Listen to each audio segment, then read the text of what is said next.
మీ political life విషయానికి వద్దాము. మీ మనసులో వైజాగ్ ఉందా, నెల్లూరు ఉందా? నేను వైజాగ్ నుంచి పోటీ చేయాలనుకున్నటువంటి మాట వాస్తవం. పార్టీ అధ్యక్షుల వారి ఆదేశాలే శిరోధార్యం. పార్టీ అధ్యక్షుల వారు నన్ను ఇక్కడి నుంచి నెల్లూరు నుంచి పోటీ చేయమన్నారు. నేను పోటీ చేస్తున్నాను.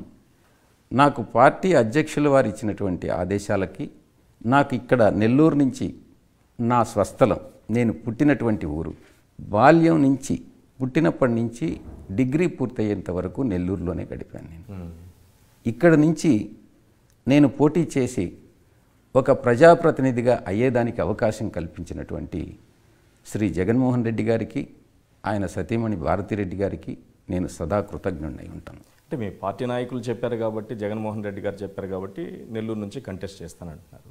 అసలు వైజాగ్ వదిలేయడానికి కారణం ఏంటి? మీ మీద చాలా ఆరోపణలు రావడం, భూ కబ్జాలకు సంబంధించి ఆరోపణలు రావడం, కోట్ల ఆస్తి కూడబెట్టారనే ఆరోపణలు రావడం, అధికారులందరూ కలెక్టర్లైనా సరే ఎవరైనా సరే మీరు వస్తే లేచి నిలబడి సలాం కొట్టాలి, ఈ స్థాయిలో వెళ్ళిపోయింది అనేటటువంటి ఆరోపణలు మీ మీద చాలా ఎక్కువగా వినిపించాయి. సో అవే ఈరోజు వైజాగ్ నుంచి నెల్లూరుకి ట్రాన్స్ఫర్ కావడానికి కారణమయ్యాయి. ఒకటి, ఇక్కడ 2-3 ఆరోపణలు ఉన్నాయి. ఒకటి, భూ కబ్జా. ఒక అపార్ట్మెంట్ తప్ప నాకు సీతమ్మ కాలనీ, ధార కాలనీలో నాకు ఎటువంటి ఆస్తి లేదు విశాఖపట్నంలో. నేను ఎవరైతే భూ కబ్జాలు చేశారో ఇక్కడ ఒక యునీక్ మ్యాటర్, ఒకటి విషయం గుర్తించాలి మీరు. ఇంచుమించు 85-90% ప్రజలు ఉత్తరాంధ్రలో బీసీలు. ఒక రెవల్యూషనరీ థాట్స్ అన్నటువంటివి అది పూర్తిగా వెనుకబడినటువంటి ప్రాంతం. మీరు ఒక్కసారి శ్రీకాకుళం కానీ చూస్తే, మీరు లోపల పల్లెటూర్లకు కానీ వెళితే, రిమోట్ ప్లేసెస్కి ఈరోజు కూడా మీరు ఎంత బాధ వేస్తుందనంటే, ఈరోజు కూడా శరీరం మీద ఆచ్ఛాదన లేకుండా తిరిగేటటువంటి మహిళలు కూడా ఉన్నారు. ఎందుకనంటే పేదరికం ఆ రకంగా ఉంటుంది అక్కడ. అంత వెనుకబడినటువంటి ప్రాంతంలో 2 సామాజిక వర్గాలు.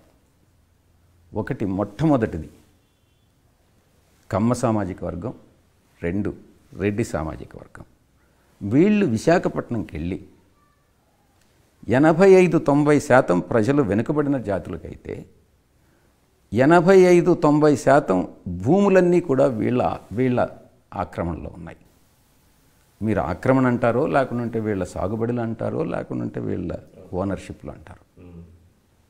దాంట్లో సింహభాగం ప్రభుత్వ భూములన్నింటినీ ఆక్రమించుకున్నటువంటి వ్యక్తులు ఈ 2 సామాజిక వర్గాలకు చెందినటువంటి వాళ్ళు.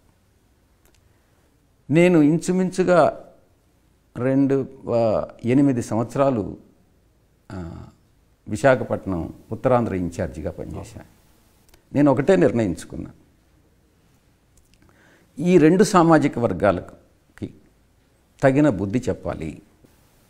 ప్రైవేటు భూముల్ని ఎక్కడా తాకకుండా ప్రభుత్వ భూములు ఎక్కడైతే ఆక్రమణకు గురయ్యాయో, ఇంచుమించుగా 20-25 వేల కోట్ల రూపాయల విలువైనటువంటి ప్రభుత్వ భూముల్ని, అది సాటర్డే సండే అని చూడకుండా, శనివారం కానీ ఆదివారం అని కూడా చూడకుండా, అధికారుల సహకారంతో వాటిని ఆక్రమణలకు గురైనటువంటివి తిరిగి రెస్యూమ్ చేసుకొని ప్రభుత్వానికి అప్పగించడం జరిగింది. 1 సెంటు భూమి అంటే 1 సెంటు భూమి కూడా నేను స్వార్థం కోసం నేను తీసుకోలేదు. ఇది నేను చేసిన. ఏం ఆస్తులు లేవు విశాఖపట్నంలో. నేను అరబిందో కంపెనీ మీద ఆరోపణలు చేస్తున్నారు. అరబిందో వాళ్ళు నేను నా డాటర్ని వాళ్ళ కుటుంబంలో ఇచ్చేదానికన్నా ముందు 30 సంవత్సరాల క్రితం విశాఖపట్నంలో వాళ్ళకి 9 యూనిట్లు ఉన్నాయి. విశాఖపట్నంలో వాళ్ళకి అప్పటి నుంచే అంటే 30 సంవత్సరాల క్రితమే వాళ్ళకి అక్కడ ఫ్యాక్టరీస్ అన్నీ ఉన్నాయి. ఆరోపణలు చేయొచ్చు, అవన్నీ కూడా అవాస్తవం. నేను ఏ రోజుకైనా చెప్తున్నా, నేను ఇక్కడ నెల్లూరు ఎంపీగా ఉన్న ఎంపీ అంటే ఎంపీనే. నేను ఏదైతే అనుకున్నానో అది చాలా వరకు సాధించానని నేను అనుకుంటున్నాను. ఏదైతే సాధించలేకపోయానో అది భవిష్యత్తులో కూడా సాధించి తీరుతానని నేను చెప్తా ఉన్నాను. అంటే ఏముంది ఇంకా మీరు సాధించాలనుకున్న, మీరు పెట్టుకున్నటువంటి టార్గెట్ గోల్ ఏముంది అక్కడ? నేను కొన్ని విషయాల్లో నేను అనుకున్నది సాధించలేకపోయాను. విశాఖపట్నంలో ఇంచుమించుగా 100కు పైచిలకు 130 పైచిలకు స్లమ్స్ ఉన్నాయి. ఆ స్లమ్లో ఉండేటటువంటి వాళ్ళందరికీ కూడా ఎవరు ఏ స్లమ్లో ఎక్కడ గుడిసె వేసుకొని నివసిస్తున్నారో వాళ్ళందరికీ అక్కడనే పట్టాలు ఇవ్వాలనుకున్నది. చాలా వరకు దాన్ని ఫైనాలిటీకి తీసుకొచ్చాను, కానీ చివరి దశలో నిలిచిపోయింది. ఆ స్లమ్లో మొత్తం ఎన్యూమరేషన్ అన్నటువంటిది ఎన్యూమరేషన్ చేయించాను నేను. ఎంతమంది నివసిస్తున్నారు, అది సమానంగా కానీ విభజిస్తే ఒక్కొక్కరికి ఎంత వస్తుంది అన్నటువంటిది కూడా ఐడెంటిఫై చేయడం జరిగింది. వాళ్ళందరికీ కూడా అదే స్లంలో అక్కడ ఇల్లు ఇప్పించాలన్నటువంటిది నా ఉద్దేశం. ఓకే, మీరు ఒకవేళ నెల్లూరు ఎంపీగా ఉన్నా మనసు మాత్రం విశాఖ పైన ఉంటుంది, ఆ పనులన్నీ జరిగేలా చూస్తారు. ఎంపీ అనంటే మెంబర్ ఆఫ్ పార్లమెంట్ ఒక లోక్సభ స్థానం నుంచి ఎన్నికైనా జమ్మూ కాశ్మీర్లో కూడా నేను ఎంపీనే, ఆంధ్ర రాష్ట్రంలోనే ఎంపీనే, నేను కేరళకు పోయినా కూడా ఎంపీనే. మెంబర్ ఆఫ్ పార్లమెంట్ అంటే పార్లమెంట్ అన్నటువంటిది సంసద్ ఫర్ ఎంటైర్ కంట్రీ. కాబట్టి నేను ఇక్కడ నెల్లూరు గురించి మాట్లాడినా, విశాఖపట్నం గురించి మాట్లాడినా, శ్రీనగర్ గురించి మాట్లాడినా ఎంపీగానే మాట్లాడవచ్చు. రెండవ అంశం, 115 సంవత్సరాల క్రితం ఈ వాల్టేర్ క్లబ్ వైశ్య సామాజిక వర్గానికి చెందినటువంటి ఒక కుటుంబం లీజుకి ఇచ్చింది అప్పట్లో. దాన్ని గుర్రపుశాల కింద వాడాలని అప్పట్లో ఫస్ట్ దీన్ని లీజుకు తీసుకున్నారు.